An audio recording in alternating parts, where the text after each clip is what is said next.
Module 6, Lesson 5. It's the last lesson in this module. And the title of it is called The Market Revolution. Doesn't sound the most interesting, but it's actually a very important part of American history, as it definitely affects the way we live our lives as citizens to this very day. Like the way we buy and sell things and the way our economy works and capitalism, all of those things are really born out of this time period that we're going to cover today. Okay? So, early in American history, if you wanted a pair of shoes, how'd you get them? You could make them, or I don't know how to make a pair of shoes. You could trade for them. And who's probably making them? Was it made in the factory? Who made them? Yeah, like a specialized guy or gal who knew how to make shoes. And they probably made one pair of shoes a week. Okay? And that pair of shoes was pretty expensive. Now, what that's called is called a cottage industry. It's called a cottage industry, where rural American workers produced their own goods, or, like Amber said, they traded with their neighbors to meet their needs. That's cottage industry. Small scale. Growing crops, raising animals for food, making your own clothing, candles, soap. And then at local markets, farmers could sell firewood or eggs or butter, whatever they have extra for cash. And they can take that cash and purchase things that they can't get for themselves, like coffee or sugar or tea or, manufactured goods like horseshoes, stuff that's tough to make, okay? So that's kind of how the economy worked up until this time period. I don't know about you, but if I need a gallon of milk, I don't go out to Old Bessie in the back and get a gallon of milk. I go to the store, okay, and I buy a gallon of milk. Because I'm not a small-scale farmer. I sell my labor to earn money, and I take the earnings I have, and I support myself. We kind of take that for granted. That's not how it's always been in America, okay? It used to be this cottage industry.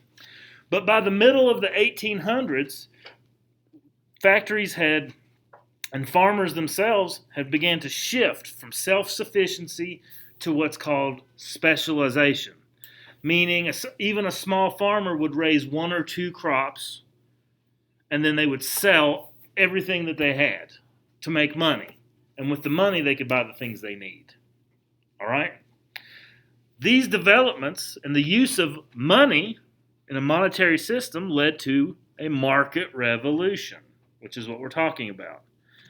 And this market revolution, what does the word revolution mean? Mm-hmm. It's just a change in markets. People go from buying or making their own to purchasing with money. That's all it is. That's the market change here that happens.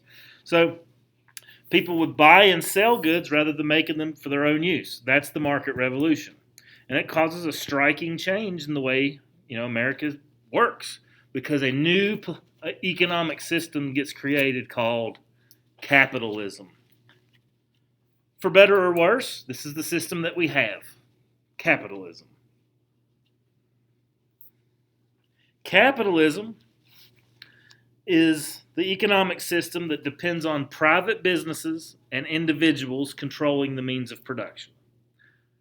The government does not control or own anything really when it comes to the economy.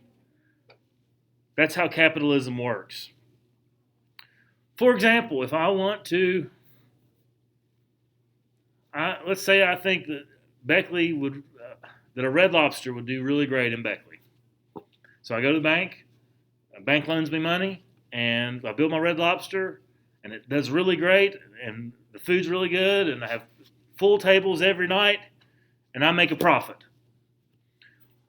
That's capitalism, okay? The government's not really told me what I can or can't do. Like, the government doesn't say, okay, well, you can only serve this food at your restaurant.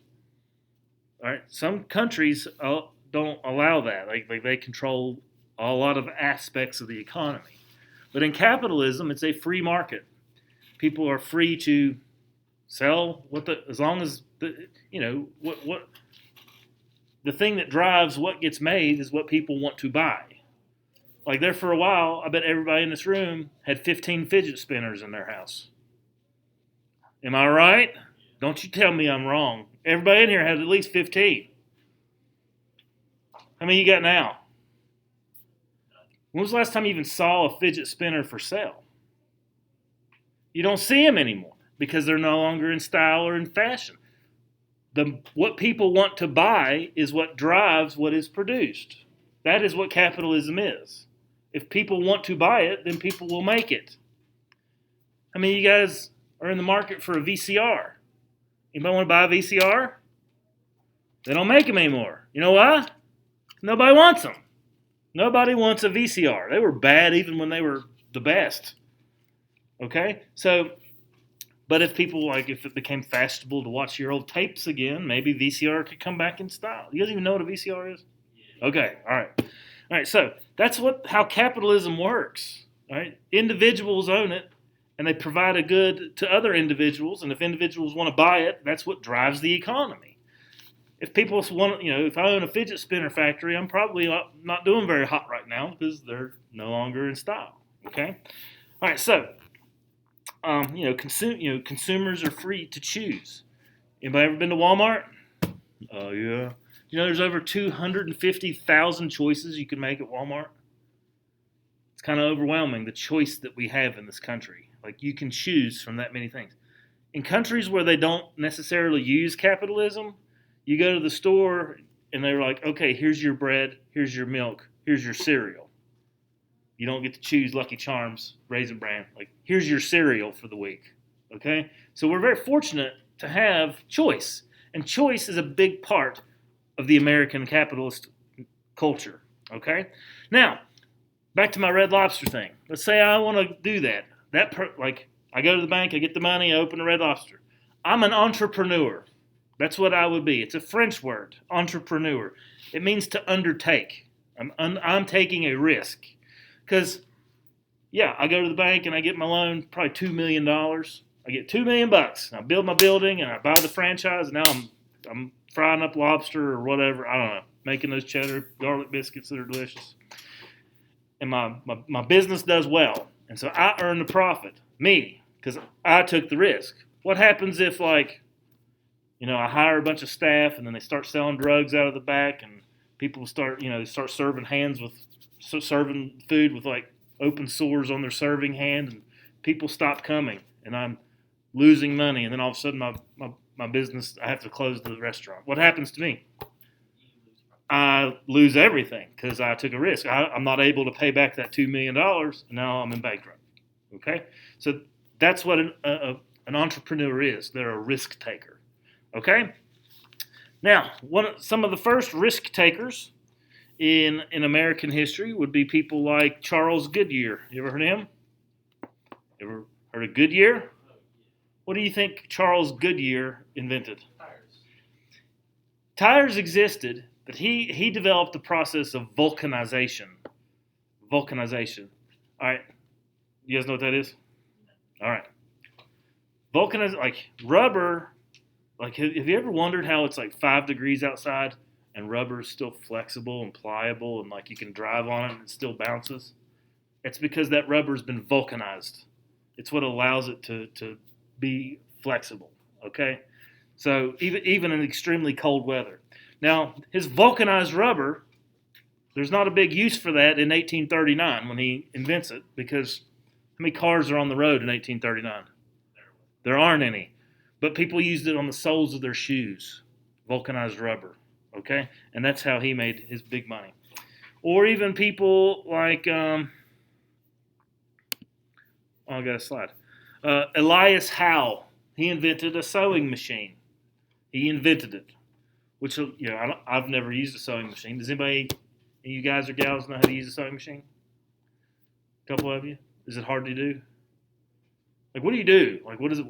What's the purpose of it? Does it join two pieces of fabric together? Basically? Okay. So, I would imagine that this machine would make that a lot faster than doing it with a needle and thread. And that's what the sewing machine does. Yes? Why is there a Isaac Singer? Because Elias Howe invented it and Isaac Singer perfected it. You have a sewing machine, Alyssa? Yes. What brand is it? Mega, do you have a sewing machine? Do you know what brand it is? A lot of sewing machines brands are Singer sewing machines, named after Isaac Singer, who perfected it. Okay, but Elias Howe actually invented it, and that's important. Homemakers could appreciate it drastically reduced the time it took to make clothes for your family, and people really appreciated that. All right. All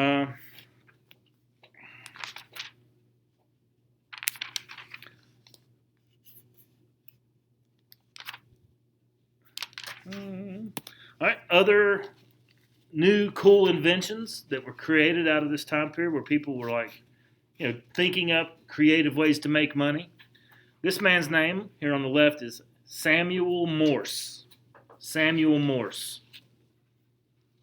And he was an artist, and he created the very first ever telegraph in 1837.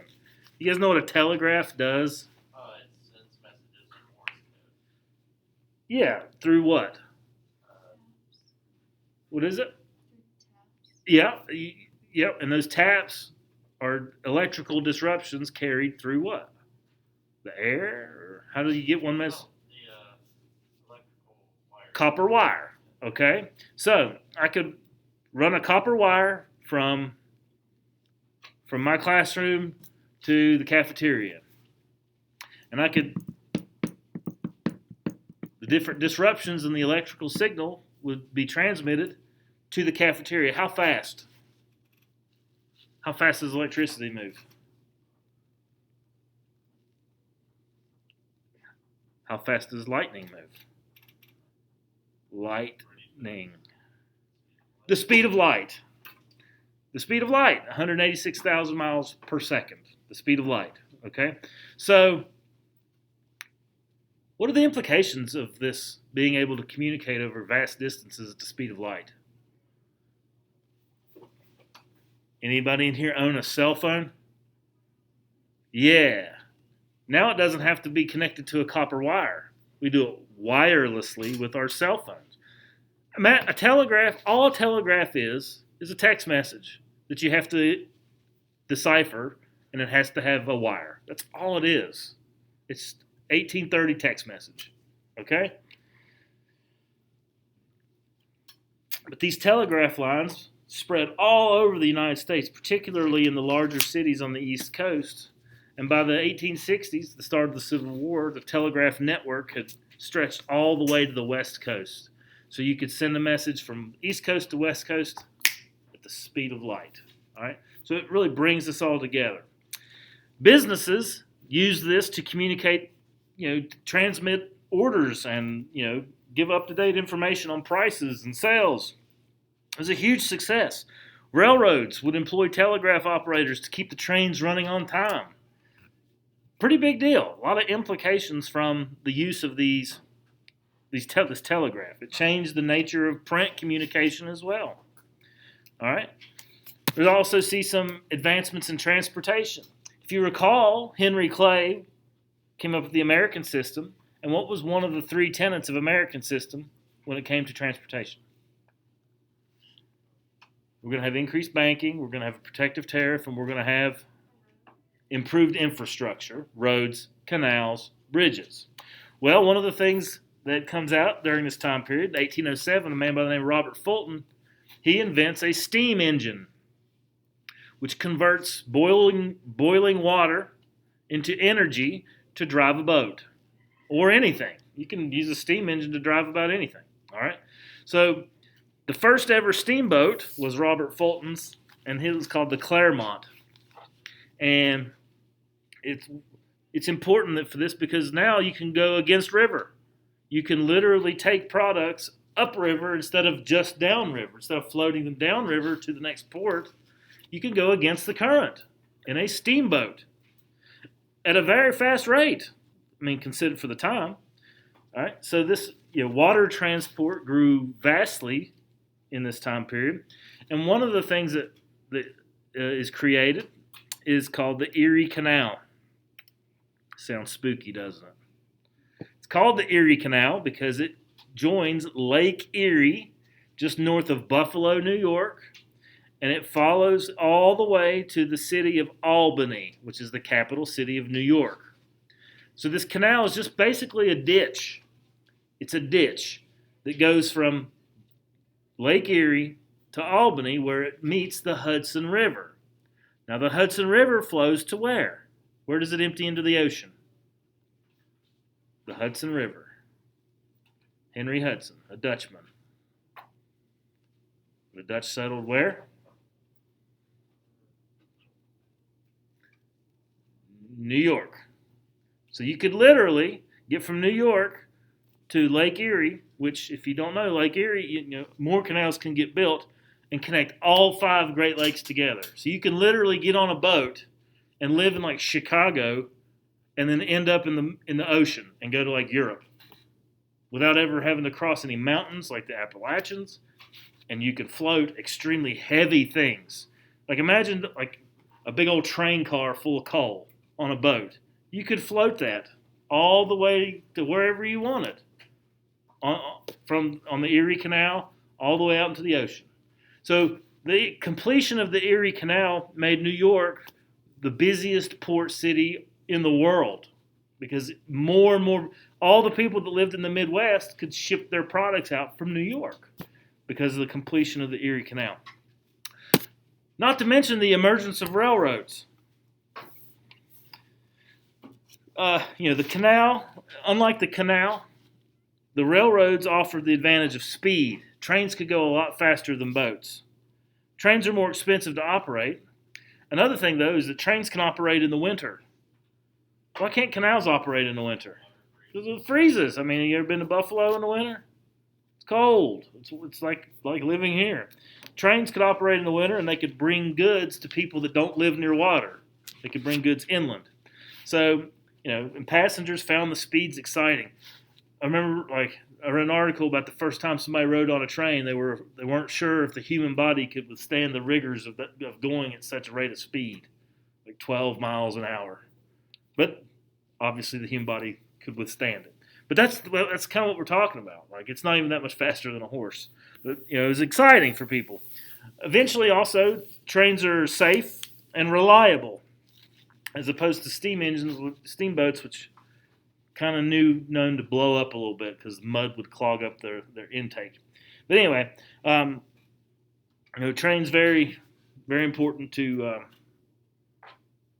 the spread of knowledge in agriculture. Okay, so transportation updated. You got the Erie Canal, you got the emergence of railroads, Samuel F.B. Morse's telegraph. What else we got? Entrepreneurs. The Lowell factory, I want to tell you about it. The Lowell factory was seen as the model factory. It was the best, the way it should work. And it was mainly employed by women. And it was a textile mill. Why was it mainly employed by women, do you think? Give me some guesses. It's a textile mill. Yes, Jordan. This was maybe around the time when women started working more often. Okay, it is. Why do you think the Lowell factory in particular sought out women to work in their factory instead of men? A lot of the women had Experience with textiles, and one more important thing, they could pay, yes. Were they more gentle with it? Okay, maybe they could handle the machinery a little better with smaller fingers. Sure, they could pay them less. they could pay them less, which is shameful, but that's why they sought out women, because they could pay women literally about half the salary of men. But this factory system that they created in Lowell, Massachusetts, they gave the women a place to live. They were supervised at all hours of the day and night. No gentlemen callers were allowed. They were escorted everywhere they went. So it was kind of seen as the model for how factory systems should operate. And the women worked in really terrible conditions. It was really terrible, dark, poorly ventilated, poorly heated in the winter. So, and that was seen as the model. So it's if the Lowell factory system is the model for how a factory system should operate, it is not looking good for the working man in America. And you'll see some of the struggles that the working people have, especially factory workers have, throughout the 1800s as we progress through this year. Okay. All right, Southern agriculture. All these great and awesome changes that we're talking about, not really happening in the South. All the technology, yeah, they have a few railroads. They're going to get a couple telegraph wires. But for the most part, it was business as usual in the South. Cotton, tobacco, rice. Southerners that had been to the North and saw the filthy, overcrowded, lice-infested factories, they looked on disfavor of this new industrial age. And even though 1/3 of the population of the United States lived in the South only produced about 10% of the nation's manufactured goods. So not much manufacturing going on there.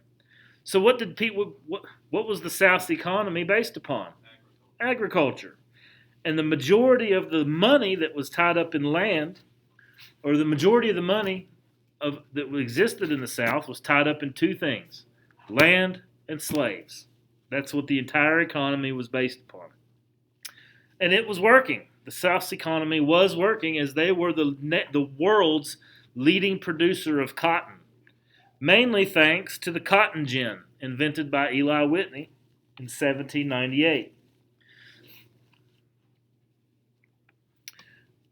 And what the cotton gin did is it removed the seeds from the cotton fluff fibers faster so that it could be spun into fabric quicker. And so therefore more cotton could be grown, and so that made the demand for slavery go significantly much higher. So because slavery was so widespread in the South, very few immigrants settled there. The majority of your immigrants are going to stay in the cities where they have an opportunity for a job. Why wouldn't an immigrant go to the South? Okay, well, who do they have to compete with for the worst jobs? Slaves. And how much you got to pay a slave? Nothing. Once you own them, you own them. And so it was they had a much better opportunity to compete with other immigrants for bad jobs in the manufacturing cities of the Northeast. So, slavery definitely drove off many immigrants. And, obviously there's going to be conflict over slavery throughout the history of America, even all the way up to the end of it in the 1860s. Now, the South had agriculture. The North had agriculture too, but they also had manufacturing and shipping.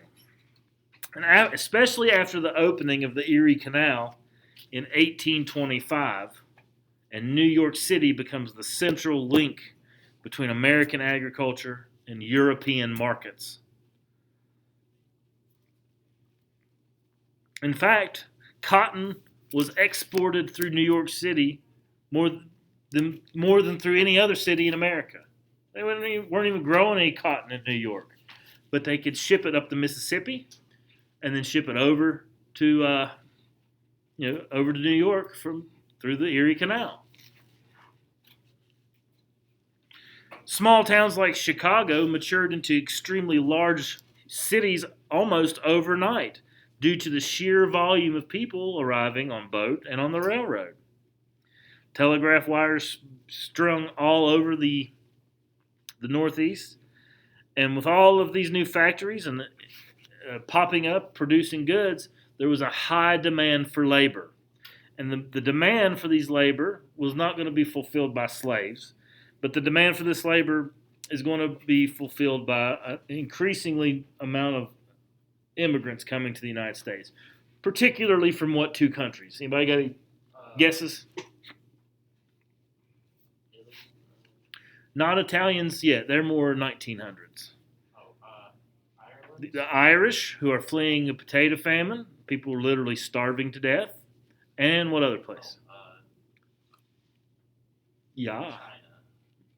Not yet. That's more 1880s. Germany. It's the Germans. They come to flee. They're fleeing to America for political reasons. They're having some overthrows and people trying to take over by force. So there are a large number of people willing to willing and able to fulfill this labor requirement. Okay, the Midwest still doing the farming, As the Northeast was industrializing, Midwest farmers were still farming away. Clearing out fields, and some new inventions that made Midwestern farmers' lives much easier were things like the steel plow, invented by a guy named John Deere. You ever heard of him? John Deere? Yeah, there's no lawnmower here. Okay, it's just a plow. That's what made him famous in 1837. Steel plow, much better than a wooden plow or a iron plow, because steel is less likely to rust. It's much, much lighter, and it can be pulled by a horse as opposed to an ox. So you don't have to own an ox anymore. It sliced through very heavy soil, better than existing plows, and it took less animal power. Another great invention for these Midwestern farmers was by a guy named Cyrus McCormick, who invented this weird-looking contraption, and that is a mower. It would mow grass and turn it into hay. It's called a mower reaper. And it was packed in parts and shipped straight to the farmer's house, along with a handbook of directions for assembling it and operating it. So now that people in the Midwest were armed with John Deere's steel plow and Cyrus McCormick's mower reaper, they could ambitiously shift from being subsistence farmers to growing vast amounts of wheat and vast amounts of corn.